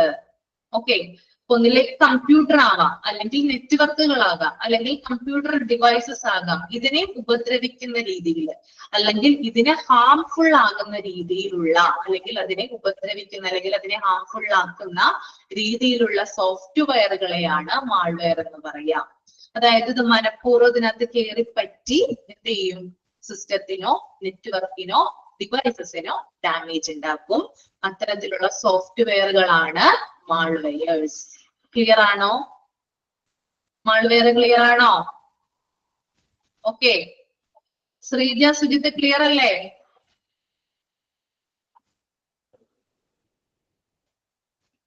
മാൾവെയർ എന്താണ്? ഇപ്പൊ നിങ്ങളൊരു കമ്പ്യൂട്ടർ ഉപയോഗിച്ചുകൊണ്ടിരിക്കുകയാണ്, നിങ്ങളുടെ കമ്പ്യൂട്ടറിലോ അല്ലെങ്കിൽ നിങ്ങൾ ഉപയോഗിക്കുന്ന നെറ്റ്വർക്കിലോ എന്താണ് എന്താണ് ഹാമാക്കി തീർക്കുന്ന അല്ലെങ്കിൽ ഉപദ്രവിക്കുന്ന തരത്തിലുള്ള സോഫ്റ്റ്വെയറുകളാണ് ഈ ഒരു മാൾവെയർ എന്ന് പറയുന്നത്. മാൾവെയർ എന്ന് പറയുമ്പോൾ അതിനകത്ത് ഡിഫറെന്റ് ടൈപ്പ് ഓഫ് കാര്യങ്ങൾ വരുന്നുണ്ട്. ഒന്നില്ലെങ്കിൽ അത് വൈറസസ് ആകാം, അല്ലെങ്കിൽ ബോംബ്സ് ആകാം, ട്രോജൻസ് ആകാം, റാൻസംവെയർ ആകാം, സ്പൈവെയർ ആകാം. അപ്പൊ ഇത്തരത്തിലുള്ള കാര്യങ്ങളൊക്കെ കൂടി ചേർന്നിട്ടാണ് മാൾവെയർ എന്ന് പറയുന്നത് കേട്ടോ. ഓക്കെ, അതിനകത്ത് വൈറസസ് എന്ന് പറയുന്നത് ഫയൽസിനെയും പ്രോഗ്രാംസിനെയും ഡാമേജസ് ആക്കുന്നതാണ് വൈറസസ്. കമ്പ്യൂട്ടറിലുള്ള ഫയൽസിനെയോ അല്ലെങ്കിൽ അതിലെ പ്രോഗ്രാംസിനെയോ ഒക്കെ ഡാമേജസ് ആക്കുന്നതിനെയാണ് വൈറസസ് എന്ന് പറയുന്നത്. അതുപോലെ തന്നെ ബോംബ്സ് എന്ന് പറഞ്ഞാല് നെറ്റ്വർക്കിനെ ഡാമേജ് ആക്കുന്നതാണ്. ഓക്കെ, നെറ്റ്വർക്കിനെ ഡാമേജ് ആക്കുന്നതിനെയാണ് ബോംബ്സ് എന്ന് പറയാ. ദെൻ ട്രോജൻസ് എന്ന് പറഞ്ഞാല് നമ്മൾ ഇൻസ്റ്റാൾ ചെയ്യുമ്പോൾ, നിങ്ങൾ ശ്രദ്ധിച്ചിട്ടുണ്ടാവും, നമ്മൾ എന്തെങ്കിലും ഒരു ആപ്ലിക്കേഷൻ ഇൻസ്റ്റാൾ ചെയ്യുമ്പോൾ അതിനകത്ത് എറർ എന്ന് കാണിക്കാറുണ്ട് അല്ലെ? കാണിക്കാറുണ്ടോ? ആപ്ലിക്കേഷൻ എന്തെങ്കിലും നമ്മൾ ഇൻസ്റ്റാൾ ചെയ്യുമ്പോൾ നമ്മുടെ സിസ്റ്റം, നമ്മുടെ മൊബൈലിൽ എന്തെങ്കിലും കേടുപാടുകൾ വരുത്തുന്നതായിട്ട് നിങ്ങൾക്ക് എപ്പോഴെങ്കിലും എക്സ്പീരിയൻസ് ചെയ്തിട്ടുണ്ടോ? അത്തരത്തിലുള്ള കാര്യങ്ങളെയാണ് ട്രോജൻസ് എന്ന് പറയുന്നത്. ഓക്കെ, ആപ്ലിക്കേഷൻസ് ഒക്കെ നമ്മൾ ഇൻസ്റ്റാൾ ചെയ്യുമ്പോൾ നമ്മുടെ ആ ഒരു സിസ്റ്റത്തിനോ അല്ലെങ്കിൽ നമ്മുടെ മൊബൈലിലോ എന്തെങ്കിലും കേടുപാടുകളൊക്കെ ഉണ്ടാവും. That is Trojans. അതുപോലെ തന്നെ റാൻസംവെയർ എന്ന് പറഞ്ഞാൽ ഫയൽസിനെ ഡാമേജ് ആക്കുന്നത് തന്നെയാണ് കേട്ടോ. നേരത്തെ വൈറസസ് പറഞ്ഞില്ലേ, അതുപോലെ തന്നെ റാൻസംവെയർ ഫയൽസിനെ ഡാമേജ് ആക്കുന്നതാണ്. അതുപോലെ തന്നെ സ്പൈവെയർ എന്ന് പറഞ്ഞാൽ കമ്പ്യൂട്ടർ കളക്ട് ചെയ്യുകയും സ്റ്റോർ ചെയ്ത് വെച്ചിട്ടുള്ള ഡാറ്റാസ് ഉണ്ടല്ലോ, സ്റ്റോറേജ് ഉണ്ടല്ലോ, അതിനെ ഡാമേജ് ആക്കുന്നതാണ് സ്പൈവെയർ എന്ന് പറയുന്നത്. അപ്പൊ ഇത്തരത്തില് പല രൂപേണ എന്ത് ചെയ്യാം, ഈ ഒരു കമ്പ്യൂട്ടറിനെയോ അല്ലെങ്കിൽ നെറ്റ്വർക്കിനെയോ അതിലടങ്ങിയിരിക്കുന്ന ഫയലുകളൊക്കെ എന്ത് ചെയ്യാം, ഡാമേജ് ചെയ്യാം. അതിനെയാണ് മാൾവെയർ എന്ന് പറയുന്നത്. ഓക്കെ, എല്ലാ കാര്യങ്ങളും ക്ലിയർ ആയോ? വൈറസസ് കിട്ടി, bombs, Trojans, ransomware, spyware. Okay,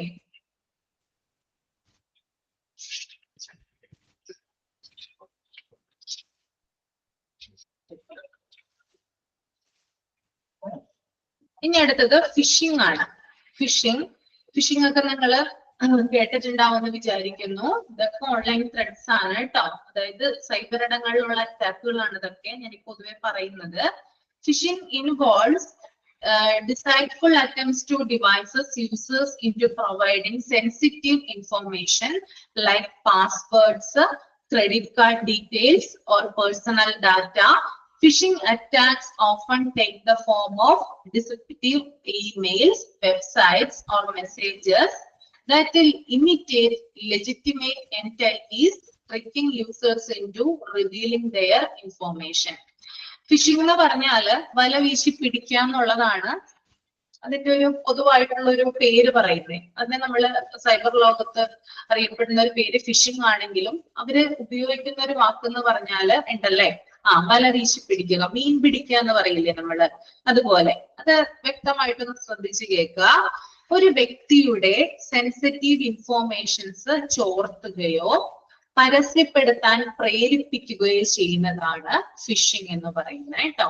ഒരാളുടെ വിവരങ്ങൾ, സെൻസിറ്റീവ് ആയിട്ടുള്ള ഇൻഫോർമേഷൻസ് ചോർത്തുകയോ പരസ്യപ്പെടുത്താൻ പ്രേരിപ്പിക്കുകയോ ചെയ്യുന്നതാണ് ഫിഷിംഗ്. ഓക്കെ, അത് ചിലപ്പോ ഫേക്ക് ഇമെയിൽ അയച്ചിട്ടാകാം, അല്ലെങ്കിൽ ഫേക്ക് വെബ്സൈറ്റിലൂടെ ആകാം, അല്ലെങ്കിൽ ഫേക്ക് മെസ്സേജസുകൾ അയച്ചിട്ടാവാം. ട്രസ്റ്റഡ് സോഴ്സ് ആണെന്ന് വിശ്വസിപ്പിച്ച് ആളുകളുടെ സെൻസിറ്റീവ് ഇൻഫോർമേഷൻസ് ചോർത്തുകയോ പരസ്യപ്പെടുത്താൻ പ്രേരിപ്പിക്കുകയോ ചെയ്യുന്നതിനെയാണ് ഫിഷിംഗ് എന്ന് പറയാം. ഇപ്പൊ ഒരു 100 പേരുടെ മൊബൈൽ ഫോണിലേക്ക് മെസ്സേജ് അയച്ചാല് ഇപ്പൊ ഒരു ലോൺ ഓഫർ ഉണ്ട്, അല്ലെങ്കിൽ നിങ്ങളുടെ കാര്യങ്ങളൊന്ന് പറയാമോ, നിങ്ങൾക്ക് ഇന്ന ബെനിഫിറ്റ് കിട്ടും എന്നൊക്കെ പറഞ്ഞ് നിങ്ങളുടെ ഡീറ്റെയിൽസ് ഒന്ന് പറയാനായിട്ട് പലരും ചിലപ്പോൾ നിങ്ങളുടെ മൊബൈലിലേക്ക് ടെക്സ്റ്റ് മെസ്സേജ് അയക്കുന്നുണ്ടാവാം, ഇല്ലേ? ഇത് പല പല മെസ്സേജസ് വരാറുണ്ടോ? ടെക്സ്റ്റ് മെസ്സേജസ് വരാറുണ്ടോ? ഉണ്ടല്ലേ? അപ്പൊ അതിനകത്ത് 100 പേരുടെ മൊബൈലിലേക്ക് അയച്ചാൽ ചിലപ്പോൾ 5 പേര് അതിന് റിപ്ലൈ ചെയ്യും. ആ റിപ്ലൈ ചെയ്യുമ്പോൾ അവരുടെ സെൻസിറ്റീവ് ഇൻഫർമേഷൻസ് ആണ് അവിടെ ചോർന്നു പോകുന്നത്. പക്ഷെ അത് അവരറിയുന്നില്ല, ഒരു പിന്നീടായിരിക്കും അതറിയാം. അത്തരത്തിൽ ആളുകളെ കബളിപ്പിക്കുന്ന രീതിയാണെന്ത്? ഫിഷിംഗ് എന്ന് പറയുന്നത് കേട്ടോ. ഒന്നും കൂടി പറയാം, ഒരു വ്യക്തിയുടെ സെൻസിറ്റീവ് ഇൻഫോർമേഷൻസ് ചോർത്തുകയോ അതുപോലെ തന്നെ പരസ്യപ്പെടുത്താൻ പ്രേരിപ്പിക്കുകയോ ചെയ്യുന്നതാണ്. അല്ലെങ്കിൽ ടെക്സ്റ്റ് മെസ്സേജ് അയക്കാം, അല്ലെങ്കിൽ ഇമെയിൽ വഴി സന്ദേശം അയക്കാം, അല്ലെങ്കിൽ വെബ്സൈറ്റ് വഴി, ഇത്തരത്തിലുള്ള കാര്യങ്ങളൊക്കെ വഴി കബളിപ്പിക്കുന്ന ഒരു രീതിയാണ് നമ്മൾ ഫിഷിംഗ് എന്ന് പറയുന്നത്. ദെൻ അടുത്തത് ഐഡന്റിറ്റി ത്രെഫ്റ്റ് ആണ്. Okay, identity theft happens when someone acquires and uses another person's personal information such as social security numbers, credit card details or login credentials. Credentials എന്ന് പറഞ്ഞാൽ യോഗ്യതാ പത്രങ്ങൾ എന്നാണ് കേട്ടോ, അതായത് documents. Without their permission, this can end in financial loss, unauthorized entry to accounts and damage to an individual reputation. അതായത് ഒരാൾക്ക് വേറെ ആളുടെ പേഴ്സണൽ ഇൻഫോർമേഷൻ ഉപയോഗിച്ചുകൊണ്ട് ആളുടെ അക്കൗണ്ടിലേക്ക് അൺഓതറൈസ്ഡ് എൻട്രി നടത്താനാകും. ഇത്തരത്തിൽ ആൾക്ക് ഫിനാൻഷ്യൽ ലോസ് ഉണ്ടാക്കാനായിട്ട് പറ്റും. അതിനെയാണ് ഐഡന്റിറ്റി ത്രെഫ്റ്റ് എന്നതുകൊണ്ട് ഉദ്ദേശിക്കുന്നത്. ഇപ്പൊ ഒന്നുകൂടി ഞാൻ പറയാം. ഒരാൾ വേറെയാളുടെ പേഴ്സണൽ ഇൻഫോർമേഷൻ ഉപയോഗിച്ചുകൊണ്ട്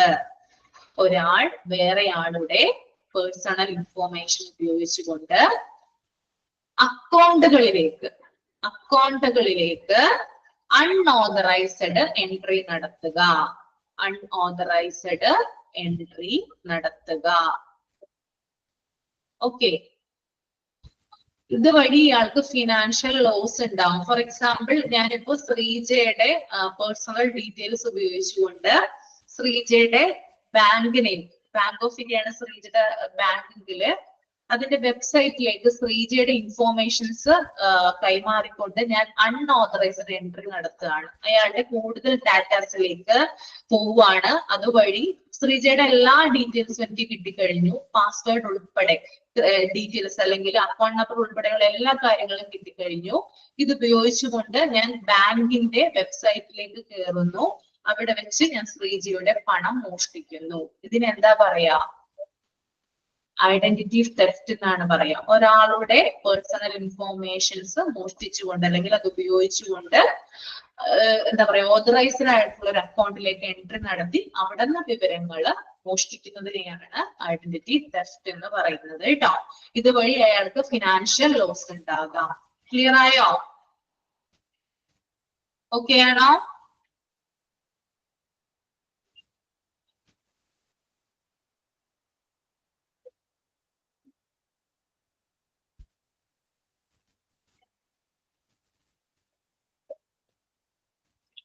Then അടുത്തത് data breaches ആണ്. Data breaches include unauthorized entry to sensitive information like personal records, financial data or intellectual property, normally through hacking or exploiting vulnerabilities in system or networks. Data breaches may end in a lot of financial losses, reputational damage and compromised privacy. ഒന്ന് എഴുതിയെടുത്തോളൂ കേട്ടോ, എന്താണെന്ന് ഞാൻ പറഞ്ഞു തരാം. Protective numbers എഴുതിയെടുത്തോളൂ കേട്ടോ. Protective numbers, credit card details,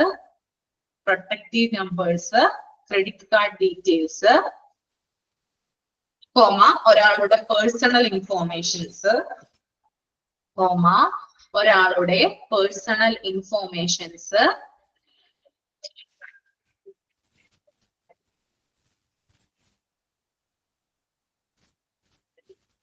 അവരുടെ അനുമതിയില്ലാതെ ആരെങ്കിലും സ്വന്തമാക്കുകയോ ഉപയോഗിക്കുകയോ ഉപയോഗിക്കുകയോ ചെയ്യുകയാണെങ്കിൽ അതിനെ ഡാറ്റ ബ്രഷ് എന്ന് പറയുന്നു. ഡാറ്റ ബ്രഷ് എന്ന് പറയുന്നു. ഒരു തരത്തിൽ പറഞ്ഞാൽ ഹാക്കിംഗ് അല്ലെങ്കിൽ മോഷ്ടിക്കുക. ഒരു തരത്തിൽ പറഞ്ഞാൽ ഹാക്കിംഗ് അല്ലെങ്കിൽ മോഷ്ടിക്കുക. ഇതുവഴി ഇയാൾക്ക് ഫിനാൻഷ്യൽ ലോസ് ഉണ്ടാവാം. അതായത് മോഷ്ടിക്കപ്പെടുന്ന ആളുണ്ടല്ലോ, അതായത് പേഴ്സണൽ ഇൻഫോർമേഷൻസ് ആരുടെയാണോ മോഷ്ടിച്ചത് അയാൾക്ക് ഫിനാൻഷ്യൽ ലോസ് ഉണ്ടാവാം, അയാളുടെ പ്രശസ്തിക്ക് ഡാമേജ് സംഭവിക്കാം. ഫിനാൻഷ്യൽ ലോസ് ഉണ്ടാവാം, പ്രശസ്തിക്ക് ഡാമേജ് സംഭവിക്കാം. ഒന്നും കൂടി പറയാം. Protective number, credit card details, ഒരാളുടെ പേഴ്സണൽ ഇൻഫോർമേഷൻ അവരുടെ അനുമതിയില്ലാതെ ആരെങ്കിലും സ്വന്തമാക്കുകയോ ഉപയോഗിക്കുകയോ ചെയ്യുകയാണെങ്കിൽ അതിനെ ഡാറ്റ ബ്രച്ച് എന്ന് പറയും. ഒരു തരത്തിൽ പറഞ്ഞാൽ ഹാക്കിംഗ് അല്ലെങ്കിൽ മോഷ്ടിക്കുക, സ്റ്റോൾ എന്ന് പറയും, മോഷണം. ഇതുവഴി ഇദ്ദേഹത്തിന് ഫിനാൻഷ്യൽ ലോസ് അല്ലെങ്കിൽ അദ്ദേഹത്തിന്റെ പ്രശസ്തിക്ക് ഡാമേജ് എന്നിവ ഉണ്ടാക്കും. ഒരാൾ അറിയാതെ അയാളുടെ വിവരങ്ങൾ എന്ത് ചെയ്യുന്നു, അനുമതിയില്ലാതെ, അയാളുടെ അംഗീകാരമില്ലാതെ അല്ലെങ്കിൽ അയാളുടെ പെർമിഷൻ ഇല്ലാതെ അയാളുടെ പേഴ്സണൽ ഇൻഫോർമേഷൻസ് അല്ലെങ്കിൽ പ്രൊട്ടക്റ്റീവ് ആയിട്ടുള്ള നമ്പറുകൾ, ക്രെഡിറ്റ് കാർഡ് ഒക്കെ റിപ്പീറ്റീവ് ആയിട്ട് അത് റിപ്പീറ്റ് ആയിട്ട് ഉപയോഗിക്കുകയും അതുപോലെ തന്നെ അത് സ്വന്തമാക്കുകയും ചെയ്യുകയാണെങ്കിൽ അതിനെ ഡാറ്റ ബ്രച്ച് എന്നാണ് പറയുന്നത്. ഇതിലൂടെ ഇയാൾക്ക് ഫിനാൻഷ്യൽ ലോസോ അല്ലെങ്കിൽ ഇയാളുടെ പ്രശസ്തിക്ക് ഡാമേജും ഉണ്ടാകും. ഫോർ എക്സാമ്പിൾ, ഈ അടുത്ത കാലത്ത് മാർക്ക് സുക്കൻബർഗ് ഫേസ്ബുക്കിന്റെ ഉടമസ്ഥനാണ്. അപ്പൊ അദ്ദേഹത്തിന്റെ പേരിൽ ഒരു ഇതുപോലെ തന്നെ ഒരു ഡാറ്റ ബ്രച്ച് ആണ് വന്നത്. അതായത് പ്രശസ്തരായിട്ടുള്ള ആളുകളുടെ എടുത്തിട്ട്, അതായത് അവരുടെ വിവരങ്ങളൊക്കെ ചോർത്തിക്കൊണ്ട് അവരുടേതായിട്ടുള്ള വെബ്സൈറ്റും കാര്യങ്ങളും അല്ലെങ്കിൽ അവരുടേതായിട്ടുള്ള ഒപ്പീനിയൻസ് എന്നൊക്കെ പറഞ്ഞു മുഖേന, അവര് പറഞ്ഞിട്ടുള്ള കാര്യങ്ങളാണെന്ന് പറഞ്ഞു മുഖേന കുറെ കാര്യങ്ങളൊക്കെ പ്രചരിപ്പിച്ചിട്ടുണ്ടായിരുന്നു. അപ്പൊ ഇത്തരത്തിലുള്ള കാര്യങ്ങളെ നമ്മള് ഡാറ്റ ബ്രച്ചിലാണ് ഉൾപ്പെടുത്തുന്നത്. പല പ്രശസ്തരായിട്ടുള്ള ആളുകൾക്കുമെതിരെയും ഇത്തരത്തിലുള്ള സൈബർ അറ്റാക്ക് നടത്താറുണ്ട്. അപ്പൊ നമുക്ക് പെട്ടെന്ന് കണക്ട് ചെയ്യാവുന്ന ഒന്നാണ്, പ്രശസ്തരുടെ പേരിൽ, VIPസിന്റെ ഒക്കെ പേരിൽ ഇത്തരത്തിലുള്ള കാര്യങ്ങൾ നടക്കുന്നുവെങ്കിൽ എന്ത് പറയൂ, അതിനെ ഡാറ്റ ബ്രച്ച് എന്നാണ് പറയുന്നത്. ഓക്കെ, ക്ലിയർ ആണോ?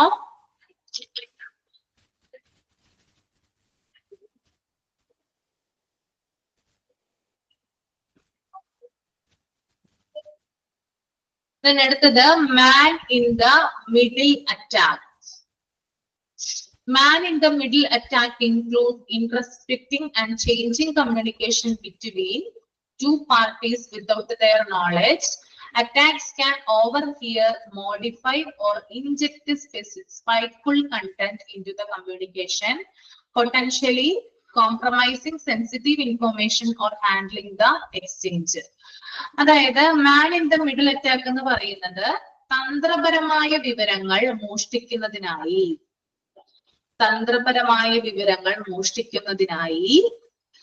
ടു പാർട്ടീസ് തമ്മിലുള്ള ആശയവിനിമയത്തെ തടസ്സപ്പെടുത്തുന്ന സൈബർ ആക്രമണമാണ് മാൻ ഇൻ ദ മിഡിൽ അറ്റാക്ക്. ഒന്നുകൂടി പറയാം. തന്ത്രപരമായ വിവരങ്ങൾ മോഷ്ടിക്കുന്നതിനായി ടു പാർട്ടീസ് തമ്മിലുള്ള കമ്മ്യൂണിക്കേഷനിൽ അല്ലെങ്കിൽ ആശയവിനിമയത്തെ തടസ്സപ്പെടുത്തുന്ന സൈബർ ആക്രമണമാണ് മാൻ in the middle attacks. Okay, അതായത് രണ്ട് പേര് തമ്മിൽ സംസാരിച്ചുകൊണ്ടിരിക്കുകയാണ്. ഇവര് സംസാരിച്ചുകൊണ്ടിരിക്കുമ്പോൾ ഇവരറിയാതെ തന്നെ അവരുടെ കമ്മ്യൂണിക്കേഷൻ ചോർത്തുന്ന രീതിയാണത് മാൻ ഇൻ ദ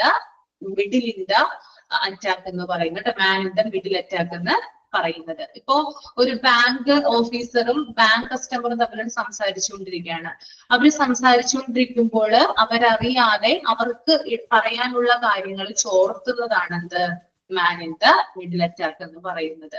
അപ്പൊ അവർ പല ഇൻഫോർമേഷൻസ് ചിലപ്പോൾ പാസ് ചെയ്യും അല്ലെ. ചിലപ്പോൾ ഒരു മെയിൽ വഴി എന്തെങ്കിലും സന്ദേശങ്ങളായിരിക്കാം.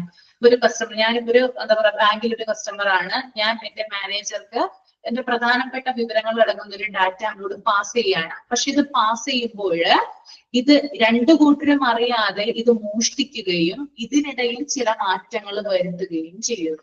ഇപ്പൊ ഞാൻ അയക്കുന്ന ഡാറ്റ അങ്ങനെ തന്നെ ബാങ്ക് മാനേജർക്ക് പോകണം എന്നില്ല, അല്ലെങ്കിൽ ബാങ്ക് മാനേജർ അയക്കുന്ന ഡാറ്റ അങ്ങനെ തന്നെ എനിക്ക് വരണം എന്നില്ല. അതിനകത്ത് എന്തെങ്കിലും കേടുപാടുകൾ, ഡാമേജസ് ഉണ്ടാക്കുന്നതിനെയാണ് നമ്മൾ എന്ത് പറയാ, ഈ ഒരു പേര് പറയാ. ഓക്കെ, ക്ലിയർ ആണോ? അപ്പൊ നിങ്ങൾ ശ്രദ്ധിക്കുക, നിങ്ങൾ വിളിക്കുമ്പോൾ എന്താ പറയാ, അതീവ ശ്രദ്ധാലുക്കളായിരിക്കുക. കാര്യങ്ങളൊക്കെ അവരോട് പറയുമ്പോൾ സീക്രട്ട് ആയിട്ട്, അതായത് ഇങ്ങനെ നമ്മുടെ പേഴ്സണൽ ഇൻഫോർമേഷൻസ് ഒക്കെ എന്ത് ചെയ്യരുത്, നമ്മൾ ഓപ്പൺ ആയിട്ട് ഫോണിലൂടെ പറയരുത്. എല്ലാവരും അങ്ങനെ ചെയ്യുന്നില്ലെന്ന് വിചാരിക്കുന്നു. എല്ലാവരും നേരിട്ട് കണ്ടിട്ടാണ്, ഡയറക്റ്റ് കണ്ടിട്ടാണ് ഇങ്ങനെ ബാങ്ക് ഇടപാടുകൾ പോലുള്ള കാര്യങ്ങളൊക്കെ നടത്തുന്നത് അല്ലെ. എന്നിരുന്നാലും ചില ആളുകൾക്ക് ഇങ്ങനെയുള്ള മിസ്റ്റേക്കുകളൊക്കെ പറ്റാം. അപ്പൊ നമ്മുടെ പേഴ്സണൽ ഇൻഫോർമേഷൻസ്, നമ്മുടെ വേണ്ടപ്പെട്ട നമ്മുടെ എന്താ പറയാ ATM നമ്പർ, നമ്മുടെ ക്രെഡിറ്റ് കാർഡ് ഡീറ്റെയിൽസ്, ഇങ്ങനെയുള്ള കാര്യങ്ങളൊന്നും ഫോണിലൂടെ പറയാതിരിക്കുക. അത് ചോർത്താനായിട്ട് ഹാക്കേഴ്സ് പുറത്തുണ്ട്. ഓക്കെ, പലതരത്തിലുള്ള ഹാക്കേഴ്സ് ഉണ്ട്. കൂടുതലായിട്ട് എന്താ പറയാ വൈറ്റ് ഹാക്കേഴ്സ് ഉണ്ട്, കുറെ തരം ഹാക്കേഴ്സ് ഉണ്ട് അല്ലെ. ഇത് നല്ല രീതിയിൽ ചെയ്യുന്ന, അതായത് നമ്മൾ മൂവീസിലൊക്കെ കണ്ടിട്ടുണ്ട്, പോലീസിന് വേണ്ടിയിട്ട് ചില കാര്യങ്ങളൊക്കെ ചെയ്തു കൊടുക്കുന്ന ഹാക്കർമാരുണ്ട്. അവര് വൈറ്റ് ഹാക്കേഴ്സ് എന്നാ പറയാ. ബ്ലാക്ക് ഹാക്കേഴ്സ് ഉണ്ട്, അതായത് കറുത്തചാരന്മാര്. അവരെന്താണ് നമ്മുടെ രാജ്യത്തിനെതിരായിട്ട് ചെയ്യുന്ന ഗ്രേ ഉണ്ട്. അപ്പൊ അത്തരത്തിലുള്ള കാര്യങ്ങളൊക്കെ ഉള്ള ഹാക്കേഴ്സ് ഉണ്ട്. അപ്പൊ നമുക്കതൊന്നും നോക്കാനില്ല, ഞാൻ ജസ്റ്റ് പറഞ്ഞിട്ടേ ഉള്ളൂ കേട്ടോ. അടുത്തത് password attacks. Password attacks aim to attain unauthorized entry into accounts by cracking or bypassing password security. Common techniques consist of brute force attacks, dictionary attack, and credential stuffing, where attackers use stolen or leaked passwords from other sources to attain unauthorized access. അതായത് password security crack ചെയ്യുകയോ മറികടക്കുകയോ ചെയ്തുകൊണ്ട് അനധികൃത access നേടാനുള്ള ശ്രമങ്ങളെ password attack എന്ന് പറയുന്നു. അതായത് password security crack ചെയ്യുക, അല്ലെങ്കിൽ അത് മറികടക്കുക. ഇത്തരത്തില് അനധികൃത അൺഓതറൈസ്ഡ് ആയിട്ടുള്ള ആക്സസ് നേടുന്നതിനെയാണ് നമ്മൾ പാസ്വേഡ് അറ്റാക്ക് എന്ന് പറയുന്നത്. അപ്പൊ പാസ്വേഡ് അറ്റാക്ക് തന്നെ 3 തരം പറയുന്നുണ്ട് അവിടെ. ഒന്ന് എന്താ പറയാ, ഫസ്റ്റ് പറഞ്ഞത് brute force attacks. Brute force attacks എന്താണെന്ന് എഴുതിക്കോളൂ കേട്ടോ. പാസ്വേഡ് അറ്റാക്കിൽ വരുന്നതാണ് ബ്രൂട്ട് ഫോഴ്സ് അറ്റാക്ക്. ശരിയായത് കണ്ടെത്തുന്നത് വരെ സാധ്യമായ എല്ലാ പാസ്വേഡ് കോമ്പിനേഷൻസും, ശരിയായ പാസ്വേഡ് അല്ലെങ്കിൽ ശരിയായത് കണ്ടെത്തുന്നത് വരെ സാധ്യമായ എല്ലാ പാസ്വേഡ് കോമ്പിനേഷൻസും ആവർത്തിച്ച് പരീക്ഷിക്കുക. ഓക്കെ, നമ്മളിപ്പോ ഒരാളുടെ ഒരു പാസ്വേഡ് മോഷ്ടിച്ചു കഴിഞ്ഞാൽ, മോഷ്ടിക്കാനായിട്ട് നമ്മൾ തയ്യാറാവുകയാണ്, അല്ലെങ്കിൽ അത് നമ്മൾ ക്രാക്ക് ചെയ്യാനായിട്ട് തയ്യാറാവുകയാണ്. അങ്ങനെ ക്രാക്ക് ചെയ്യാനായിട്ട് നമ്മൾ ഒരുങ്ങുമ്പോൾ നമ്മൾ നോക്കുമല്ലോ അയാളുടെ പാസ്വേഡ് മാച്ചിങ്, ചിലപ്പോൾ അയാളുടെ പേര് നോക്കാം നമ്മൾ, അല്ലെങ്കിൽ ഡേറ്റ് ഓഫ് ബർത്ത് നോക്കാം. അപ്പൊ അങ്ങനെയുള്ള പല കാര്യങ്ങൾ നോക്കിയിട്ടായിരിക്കും നമ്മൾ അയാളുടെ പാസ്വേഡിലേക്ക് എത്തുക. അപ്പൊ ആ പാസ്വേഡ് കണ്ടുപിടിക്കുന്നതിന് വേണ്ടിയിട്ട് എല്ലാ തരത്തിലുള്ള കോമ്പിനേഷൻസ് ഉപയോഗിച്ച് ആ പാസ്വേഡ് കറക്റ്റ് ആകുന്നത് വരെ അത് ആവർത്തിച്ച് പരീക്ഷിക്കുന്നതിനെയാണ് എന്ത് പറയുന്നത്, ഈ ബ്രൂട്ട് ഫോഴ്സ് അറ്റാക്ക് എന്ന് പറയുന്നത് കേട്ടോ. ഇപ്പൊ ശ്രീജയുടെ പാസ്വേഡ് ഞാൻ മോഷ്ടിക്കാനായിട്ട് ഒരുങ്ങുമ്പോൾ ശ്രീജയുടെ പേര് വെച്ചിട്ട്, ശ്രീജ എന്നാണ് പേര്, അപ്പൊ സ്പെല്ലിംഗ് ആദ്യം ഒന്ന് അടിച്ചു നോക്കും, പറ്റുന്നില്ല. ശ്രീജയുടെ വയസ്സ് ഒന്ന് അടിച്ചു നോക്കും, പറ്റുന്നില്ല. പിന്നെ ഡേറ്റ് ഓഫ് ബർത്ത് അടിച്ചു നോക്കും, പറ്റുന്നില്ല. പിന്നെ മൊബൈൽ നമ്പറിന്റെ ലാസ്റ്റ് 4 നമ്പർ അടിച്ചു നോക്കും, പറ്റി. അപ്പൊ ഈ 4 റിപ്പീറ്റഡ് ആയിട്ടുള്ള കാര്യങ്ങളിലൂടെയാണ് ഞാൻ ഫൈനലായിട്ട് ആ പാസ്വേഡ് മോഷ്ടിച്ചത്. അപ്പൊ അതിനെയാണ് നമ്മൾ എന്ത് പറയാ, ബ്രൂട്ട് ഫോഴ്സ് അറ്റാക്ക് എന്ന് പറയുന്നത്. ക്ലിയർ ആണോ? ഓക്കെ,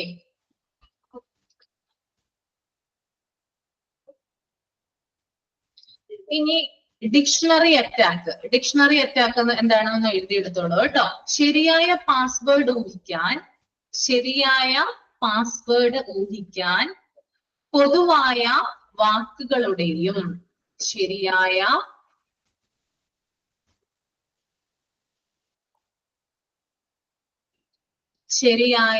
പാസ്വേഡ് ഊഹിക്കാൻ പൊതുവായ വാക്കുകളുടെയും പാസ്വേഡുകളുടെയും ഒരു ലിസ്റ്റ് ഉപയോഗിക്കുന്നു. ശരിയായ പാസ്വേഡ് ഊഹിക്കാൻ പൊതുവായ വാക്കുകളുടെയും പാസ്വേഡുകളുടെയും ഒരു ലിസ്റ്റ് ഉപയോഗിക്കുന്നു.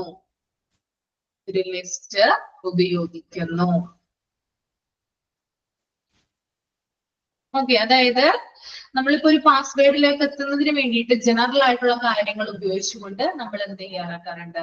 പാസ്വേഡ് ക്രിയേറ്റ് ചെയ്യാറില്ല, ചോർത്താറുണ്ട് അല്ലെ? പൊതുവായിട്ട് പല കാര്യങ്ങളും ഇപ്പൊ ഒരാളുടെ പാസ്വേഡ് ആണ്, ഞാനിപ്പോ എന്താ പറയാ അപർണയുടെ പാസ്വേഡ് ആണ് മോഷ്ടിക്കുന്നതെങ്കിൽ അപർണയുടെ ജനറൽ ആയിട്ടുള്ള കാര്യങ്ങളൊക്കെ ഉൾപ്പെടുത്തിക്കൊണ്ട് എന്ത് ചെയ്യാറുണ്ട്? പാസ്വേഡ് ക്രാക്ക് ചെയ്യാനായിട്ട് ശ്രമിക്കാറുണ്ട്. അത്തരത്തിലുള്ള കാര്യങ്ങളെ ഡിക്ഷണറി അറ്റാക്ക് എന്നാണ് പറയുന്നത്. അല്ലെങ്കിൽ പൊതുവായിട്ട് ഒരാൾ എന്തെങ്കിലും ചെയ്യുവോ അത്തരം കാര്യങ്ങളൊക്കെ ഉൾപ്പെടുത്തിക്കൊണ്ട് പാസ്വേഡ് അറ്റാക്ക് ചെയ്യാൻ ശ്രമിക്കാറുണ്ട്.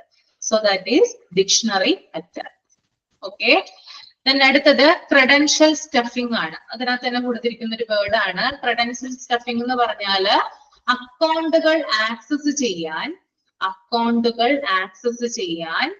മോഷ്ടിച്ചതോ ചോർന്നതോ ആയ പാസ്വേഡുകൾ ചൂഷണം ചെയ്യുക. ഓക്കെ, അക്കൗണ്ടുകൾ ആക്സസ് ചെയ്യാൻ മോഷ്ടിച്ചതോ ചോർന്നതോ ആയ പാസ്വേഡുകൾ ചൂഷണം ചെയ്യുക.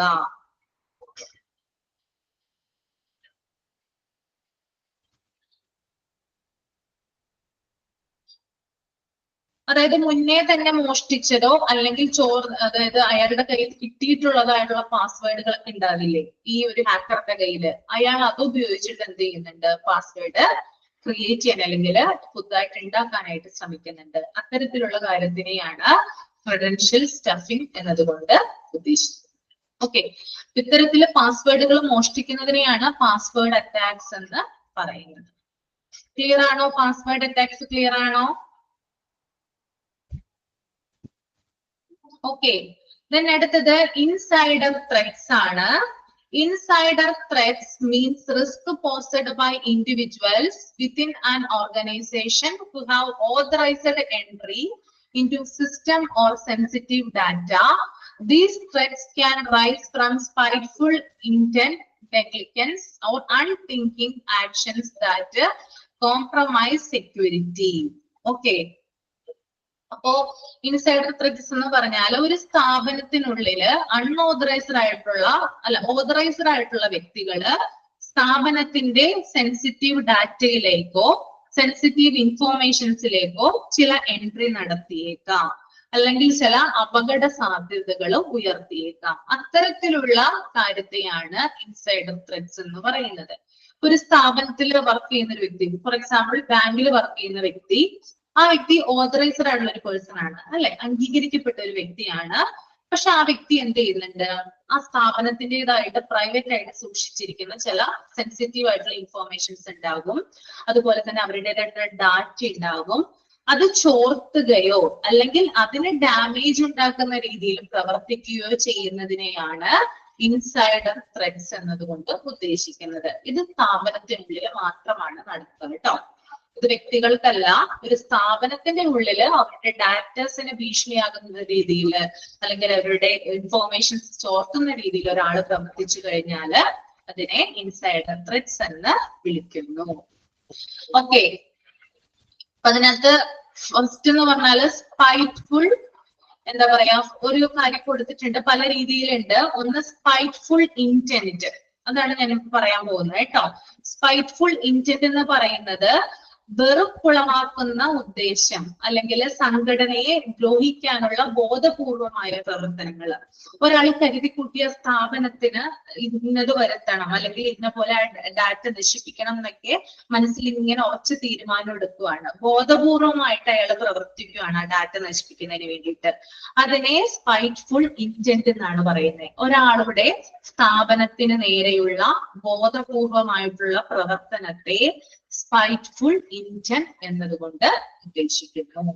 ഓക്കെ, രണ്ടാമത്തത് നെഗ്ലിജൻസ്. നെഗ്ലിജൻസ് എന്ന് പറഞ്ഞാല് സെൻസിറ്റീവ് വിവരങ്ങൾ അശ്രദ്ധമായി കൈകാര്യം ചെയ്യുക. അതായത് ഒരു സ്ഥാപനത്തിൽ ജോലി എടുക്കുമ്പോൾ നമ്മൾ എന്ത് ചെയ്യണം? അവിടുത്തെ ഡാറ്റാസ് ഒക്കെ നമ്മൾ ബോധപൂർവം അല്ലെങ്കിൽ ശ്രദ്ധാപൂർവം കൈകാര്യം ചെയ്യണ്ടേ? ഇത് അശ്രദ്ധ കൊണ്ട് അയാൾക്ക് തെറ്റുകൾ വരാം. അതായത് അയാളുടെ അശ്രദ്ധ മൂലം അവിടുത്തെ ഡാറ്റാസ് ഒക്കെ ചിലപ്പോ ചോർന്നു പോകാം. അത്തരത്തില് സംഭവിക്കുന്നതിനെയാണ് നമ്മള് നെഗ്ലിജൻസ് എന്ന് പറയുന്നത് കേട്ടോ. ഓക്കെ, അയാളുടെ തെറ്റുകൊണ്ടല്ല, അതായത് അയാളുടെ അശ്രദ്ധ കൊണ്ട് ചിലപ്പോൾ ഡാറ്റാസിന് എന്ത് വരാം? ഡാമേജ് സംഭവിക്കാം. That is negligence. അതുപോലെ തന്നെ എന്താ പറയാ, അൺതിങ്കിങ് ആക്ഷൻസ്, അതായത് ചിന്തിക്കാതെയുള്ള പ്രവർത്തനങ്ങൾ. അതായത് പെട്ടെന്ന് അയാൾക്ക് ഒരു ദേഷ്യം വന്നു കമ്പനി, ഇപ്പൊ മാനേജറുമായിട്ട് അയാള് സംസാരിച്ചുകൊണ്ടിരിക്കുമ്പോൾ മാനേജർ അയാളെ ഷൗട്ട് ചെയ്തു. അപ്പൊ ഷൗട്ട് ചെയ്തുകൊണ്ടിരിക്കുമ്പോൾ അയാൾക്ക് പെട്ടെന്ന് ഒരു പ്രതികാരം തോന്നി. അപ്പൊ തന്നെ എന്താണ്, ആ സ്ഥാപനത്തിന്റെ ഡാറ്റ അയാള് ഡാമേജ് വരുത്തുകയാണ്, അല്ലെങ്കിൽ ആ ഒരു ഡാറ്റ ചോർത്തി കൊടുക്കുകയാണ്. അപ്പൊ അത്തരത്തിൽ അൺതിങ്കിങ് ആക്ഷന്റെ ഭാഗമായിട്ടും ഇത്തരത്തിലുള്ള ഇൻസൈഡർ ത്രെറ്റ്സ് നടക്കാറുണ്ട്. ഓക്കെ, ക്ലിയർ ആണോ?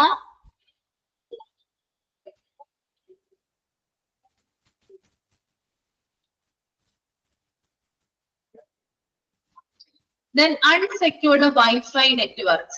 Using unsecured or public Wi-Fi networks can reveal users to risk like data interception, unauthorized entry, and man-in-the-middle attacks. Attackers can snatch network traffic and capture sensitive information passed through these networks.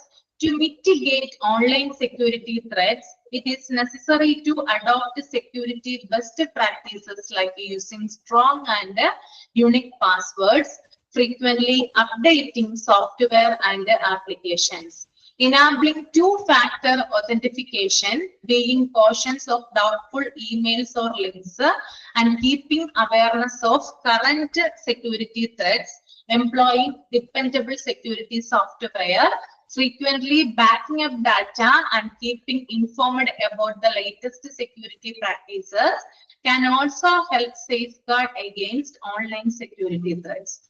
അതായത് unsecured wifi networks, അതായത് നമ്മൾ open ആയിട്ട് നമുക്ക് wifi open ആയിട്ട് കിട്ടുമല്ലോ. അതായത് പൊതുവായ സ്ഥലങ്ങളിലൊക്കെ, ഹോട്ടൽസില്, റെയിൽവേ സ്റ്റേഷനില്, ബസ് സ്റ്റാൻഡുകളിലൊക്കെ നമുക്ക് ഓപ്പൺ വൈഫൈ ആണ്, നമുക്ക് വൈഫൈ ഉപയോഗിക്കാം അല്ലെ. അപ്പൊ ഇത്തരത്തിലെ വൈഫൈ ഒക്കെ ഉപയോഗിക്കുമ്പോൾ നമ്മൾ സൂക്ഷിക്കേണ്ട പ്രധാന കാര്യം എന്ന് പറഞ്ഞാൽ നമ്മുടെ ഇൻഫോർമേഷൻസ് അവിടെ ചിലപ്പോൾ ചോർത്തപ്പെടാം. ഓക്കെ, പബ്ലിക് ആയിട്ടുള്ള ഒരു പ്ലാറ്റ്ഫോമിൽ നമ്മൾ വൈഫൈ ഉപയോഗിക്കുമ്പോൾ നമ്മുടെ പേഴ്സണൽ ഇൻഫോർമേഷൻസ്, നമ്മുടെ ഫോണിലുള്ള കാര്യങ്ങൾ അല്ലെങ്കിൽ കമ്പ്യൂട്ടറിലുള്ള കാര്യങ്ങളൊക്കെ എന്ത് ചെയ്യാം, നഷ്ടപ്പെടാം എന്നാണ് ഇവിടെ പറയുന്നത്. അപ്പൊ അത്തരത്തിലുള്ള എന്താ പറയാ, സുരക്ഷയിൽ വിട്ടുവീഴ്ച വരുത്തിക്കൊണ്ട് അത്തരത്തിലുള്ള കാര്യങ്ങളും ഇവിടെ നടക്കാറുണ്ട്. അതുപോലെ തന്നെ നമ്മള് എന്താ പറയാ, ഇങ്ങനെയുള്ള, അതായത് ഓൺലൈൻ വഴിയുള്ള ഇത്തരത്തിലുള്ള കാര്യങ്ങളൊക്കെ ചെയ്യുമ്പോൾ നമ്മൾ വളരെയധികം സൂക്ഷിക്കണം. വളരെയധികം കാര്യങ്ങൾ ശ്രദ്ധിച്ചിട്ട് മാത്രമാണ് നമ്മൾ ഇങ്ങനെയുള്ള നെറ്റ്വർക്കുകൾ ഉപയോഗിക്കാനായിട്ട് പാടുള്ളൂ. എല്ലാവർക്കും ഒരു അതായത് യൂണിക് പാസ്വേഡ് ഒക്കെ ഉപയോഗിക്കുമ്പോൾ, അല്ലെങ്കിൽ യൂണിക് ആയിട്ടുള്ള വൈഫൈ അങ്ങനെയുള്ള കാര്യങ്ങളൊക്കെ ഉപയോഗിക്കുമ്പോഴാണ് ഇത്തരത്തിലുള്ള പ്രശ്നങ്ങളും കാര്യങ്ങളൊക്കെ ഉണ്ടാകുന്നത്. അപ്പൊ അതില് കെയർഫുൾ ആയിരിക്കാം എന്നുള്ളതും കൂടിയാണ് ആ ലാസ്റ്റ് വൺ പറയുന്നത് കേട്ടോ. ഓക്കെ, ക്ലിയർ ആണോ? ഓക്കെ, നിങ്ങൾക്ക് റെസ്പോൺസ് ഹോസ്പിറ്റൽ അഡ്മിനിസ്ട്രേഷൻ എന്ന് പറയുന്ന ചാപ്റ്റർ ആരാ എടുത്തത്? ഹോസ്പിറ്റൽ അഡ്മിനിസ്ട്രേഷൻ രമ്യ മിസ് ആണോ? ഹോസ്പിറ്റൽ അഡ്മിനിസ്ട്രേഷൻ മൈക്ക് ഓൺ ചെയ്യാൻ ഞാൻ ആരാ എടുത്തത്? രമ്യ മിസ് ആണ് അല്ലെ? ഓക്കെ, അപ്പൊ റെസ്പോൺസിബിലിറ്റീസ് റിസാമസ് എടുത്തുകൊണ്ടിരിക്കും. ഓക്കെ, അപ്പൊ ഈ ചാപ്റ്ററുമായി ബന്ധപ്പെട്ടിട്ട് എന്തെങ്കിലും ഡൗട്ട് ഉണ്ടോ? മൈക്ക് ഓൺ ചെയ്തിട്ടില്ല, സോറി, മൈക്ക് ഓൺ ചെയ്യണ്ട. എന്തെങ്കിലും ഡൗട്ട് ഉണ്ടോ? മനസ്സിലായോ കാര്യങ്ങള്? മാം, നെറ്റ് ഇഷ്യൂ കൊണ്ട് എനിക്ക് കുറച്ചൊന്നുമില്ല, ഇന്ന് ലാസ്റ്റ് ഭാഗം ഇമ്പോർട്ടന്റ് ആണ്, അത് കാണാനും എനിക്ക് കേൾക്കാനും പറ്റില്ല. നാളെ ഒരു റിപ്പീറ്റേഷൻ ക്ലാസ് കാണുന്നുണ്ട് മാം. നാളെ റെക്കോർഡ് ക്ലാസ് കണ്ടാൽ മതിയാവുമല്ലോ അല്ലേ? അതെ അതെ മാം, അത് ഞാൻ കണ്ടോളാം. ഇമ്പോർട്ടന്റ് ആയിട്ടുള്ള പോയിന്റുകൾ ഞാൻ പറഞ്ഞു തരാം. നമ്മള് എട്ടാമത്തെ നോക്കണ്ട, നിങ്ങൾ എട്ടാമത്തെ അത്ര ഇമ്പോർട്ടന്റ് അല്ല, കാരണം ഓപ്പൺ വൈഫൈ ഉപയോഗിക്കുന്നുണ്ടുള്ള കാര്യങ്ങളൊക്കെയാണ് ഇവിടെ പറയുന്നത്. അത് കൂടാതെ ഞാൻ കുറെ കാര്യങ്ങൾ പറഞ്ഞു തന്നിട്ടുണ്ടായിരുന്നു നിങ്ങൾക്ക്. ഇൻസൈഡർ ത്രെറ്റ്സ് എന്താണ്, പാസ്വേഡ് അറ്റാക്കുകള്, man in the middle attack, data breaches, identity theft, phishing എന്താണ്, മാൾവെയർ എന്താണ്. 1 മുതൽ 7 വരെ ഇമ്പോർട്ടന്റ് ആണ്. അത്രയും കാര്യങ്ങളൊക്കെ നിങ്ങൾക്ക് ക്ലിയർ ആയില്ലേ? 1 മുതൽ 7 വരെ ഞാൻ പറഞ്ഞ കാര്യങ്ങൾ ഓക്കെ അല്ലേ? ഷിയാസ് MKD. ഷിയാസ് MKDയുടെ പേരെന്താ? നിജിയ. നിജിയ ഓക്കെ അല്ലേ? ഇത് നമ്മളെ നമ്മള് 9th ക്ലാസ്സിലോ 10th അറിയില്ല. ഇത് നമ്മൾ പഠിച്ചിട്ടുണ്ട് ഐടിയില്. ഐടിയിൽ ആ ഒരു ഓർമ്മ ഉണ്ട്. ആ ഓക്കെ ഓക്കെ. അപ്പൊ ഇപ്പൊ എഴുതിയെടുത്തിട്ടില്ലേ? നോട്ടൊക്കെ എഴുതിയെടുത്തിട്ടുണ്ടല്ലോ? ഉണ്ട്. അപ്പൊ അതൊന്ന് നന്നായിട്ട് നോക്കുക. അപ്പൊ 1 മുതൽ 7 വരെയുള്ള കാര്യങ്ങൾ ഇമ്പോർട്ടന്റ് ആണ്. ദെൻ അതുപോലെ തന്നെ വെബ് ബ്രൗസറുകൾക്ക് എക്സാമ്പിൾ എന്താണ്? അങ്ങനെയാണ് ചോദ്യം വരിക മിക്കവാറും കേട്ടോ. വെബ് ബ്രൗസേഴ്സിന് എക്സാമ്പിൾ എന്താണെന്ന് വരാം. അപ്പൊ നമ്മള് ഗൂഗിൾ ക്രോം ഉണ്ട്, മൊസില്ല ഫയർഫോക്സ്, അതുപോലെ തന്നെ apple, safari, Microsoft edge, opera, അങ്ങനെയുള്ള കാര്യങ്ങളൊക്കെ പോയിന്റ് ഔട്ട് ചെയ്യാം. അതുപോലെ തന്നെ ഫേമസ് ആയിട്ടുള്ള സോഷ്യൽ മീഡിയ പ്ലാറ്റ്ഫോംസ് എന്തൊക്കെയാണ്? ഏതൊക്കെയാണ് ഫേമസ് ആയിട്ടുള്ള social media platforms? Facebook, Instagram, അങ്ങനെയുള്ള ടെലിഗ്രാം ഒക്കെ നമ്മൾ ഉപയോഗിക്കുന്നത്. അപ്പൊ അത്തരത്തിലുള്ള കാര്യങ്ങളൊക്കെ നോക്കുക.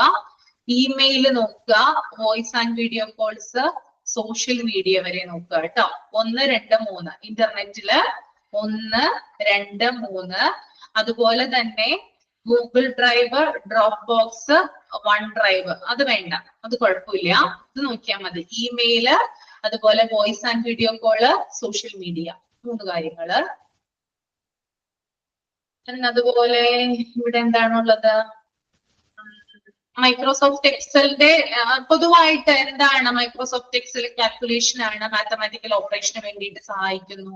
അങ്ങനെയുള്ള പൊതുവായിട്ടുള്ള കാര്യങ്ങൾ നോക്കി വെക്കുക. പിന്നെ അതുപോലെ തന്നെ പവർ പോയിന്റ് എന്ന് പറഞ്ഞാൽ പ്രസന്റേഷൻ സോഫ്റ്റ്വെയർ ആണ്. അത്തരത്തിലുള്ള കാര്യങ്ങളൊക്കെ നോക്കി വെക്കുക. പിന്നെ വേർഡ് എന്തിനു വേണ്ടിയിട്ട് ഉപയോഗിക്കുന്നു? ടൈപ്പ് ചെയ്യാനും ഫോർമാറ്റ് ചെയ്യാനൊക്കെ വേണ്ടിയിട്ടാണ് വേർഡ് ഉപയോഗിക്കുന്നത്. അത്തരത്തിലുള്ള ആപ്ലിക്കബിലിറ്റി ഒന്ന് നോക്കി വെക്കുക. പോയിന്റുകൾ മാത്രം. ഇപ്പൊ ആപ്ലിക്കബിലിറ്റി ഇൻ ഹോസ്പിറ്റലിലെ patient record, medical reports and letters, standard operating procedures എന്നൊക്കെ പറഞ്ഞ് വന്നിട്ടില്ലേ? അത്തരം കാര്യങ്ങളൊക്കെ ഒന്ന് നോക്കി വെക്കുക. അതുപോലെ തന്നെ ഫണ്ടമെന്റൽസ് ഓഫ് കമ്പ്യൂട്ടറിൽ 1 മുതൽ 7 വരെയുള്ള കാര്യങ്ങൾ നോക്കി വെക്കുക. ഓക്കെ, ക്ലിയർ ആണോ?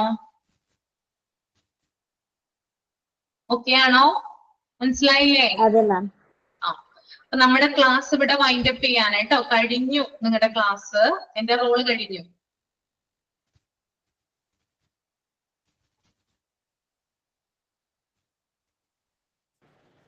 അപ്പൊ ഇനി ഉണ്ടാവില്ലേ മാമിന്റെ ക്ലാസ്? ഇല്ല, എന്റെ ക്ലാസ് തീർന്നല്ലോ. ഇതോടുകൂടി ചാപ്റ്റർ ഫിനിഷ് ആയി. മാമിന് ഇന്നും കൂടി ഉള്ളോ ഞങ്ങക്ക് കാണാൻ പറ്റത്തുള്ളൂ? ഇന്നും കൂടെ കാണാൻ പറ്റത്തുള്ളൂ. ക്ലാസ് തീർത്താൽ പിന്നെ വരേണ്ട കാര്യമില്ലല്ലോ. അപ്പൊ മാം നമ്മളോട് ഇങ്ങനെ ക്വസ്റ്റ്യൻ ചോദിക്കുന്നതൊന്നുമില്ല? എന്താണ്? ഒരു ക്വസ്റ്റ്യനെയർ ഒക്കെ ആയാൽ മതിയായിരുന്നു, ഒരു ക്ലാസ്സും കൂടെ ഒക്കെ.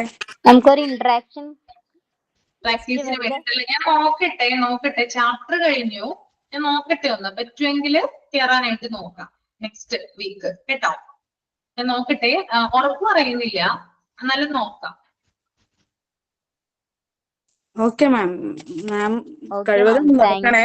ഞങ്ങൾക്കും അതൊരു നല്ല ബെനിഫിറ്റ് ആണ്. കാരണം മാം ക്വസ്റ്റ്യൻ ചോദിക്കുന്നു, നമ്മൾ ആൻസർ ചെയ്യുമ്പോൾ അതൊരു നല്ലതാണ് എക്സാമിന്. ടീച്ചേഴ്സ് ഒക്കെ ക്വസ്റ്റ്യൻസ് തന്നായിരുന്നോ? റിവിഷൻ പോലെ തന്നായിരുന്നോ? ഇല്ല മാം, തന്നിട്ടില്ല അല്ലെ? ഓക്കെ. ഞാൻ നോക്കട്ടെ, പറ്റുമെങ്കിൽ കയറാം, അല്ലെങ്കിൽ നമ്മുടെ ലാസ്റ്റ് ക്ലാസ് ആയിരിക്കും കേട്ടോ ഇവിടെ. ഓക്കെ, എനിക്ക് വേറെയും ക്ലാസ്സുകളൊക്കെ ഉണ്ട്. അപ്പൊ ഞാൻ നോക്കട്ടെ, എങ്ങനെയാണെന്ന് നോക്കട്ടെ കേട്ടോ. ഓക്കെ മാം, നല്ല ക്ലാസ് ആയിരുന്നു. കുറച്ച് സ്പീഡൊക്കെ ഉണ്ടായിരുന്നെങ്കിലും കുറച്ച് നല്ല ക്ലാസ് ആയിരുന്നു മാമിന്റെ കൂടെ ഉള്ളത്. Thank you so much ma'am. അത് ലാസ്റ്റ് ആയപ്പോഴാണ് നമ്മളൊന്ന് സ്പീഡ് ആയത്. അതുകൊണ്ടാണ് കേട്ടോ. ഫസ്റ്റ് തുടങ്ങിയ സ്പീഡ് കുറവായിരുന്നു.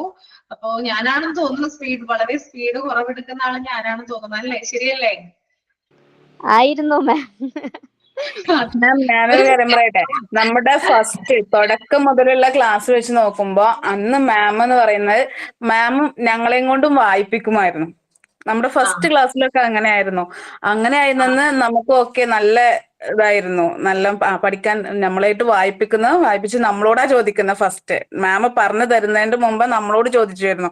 അത് നമുക്ക് അറിഞ്ഞില്ലെങ്കിൽ കൂടെ ചിലപ്പോൾ ആ വായിക്കുമ്പോൾ അതിന്ന് കിട്ടുന്ന ചില കണ്ടന്റ് വെച്ചിട്ട് നമ്മളത് എക്സ്പ്ലെയിൻ ചെയ്ത് തരുമായിരുന്നു ടീച്ചർക്ക്. ആ ഒരു മെത്തഡ് എനിക്ക് നല്ല ഇഷ്ടമായിരുന്നു അന്ന് പഠിക്കുന്നത്. ഒരു സെക്കൻഡ് കേട്ടോ, ഒരു സെക്കൻഡ്.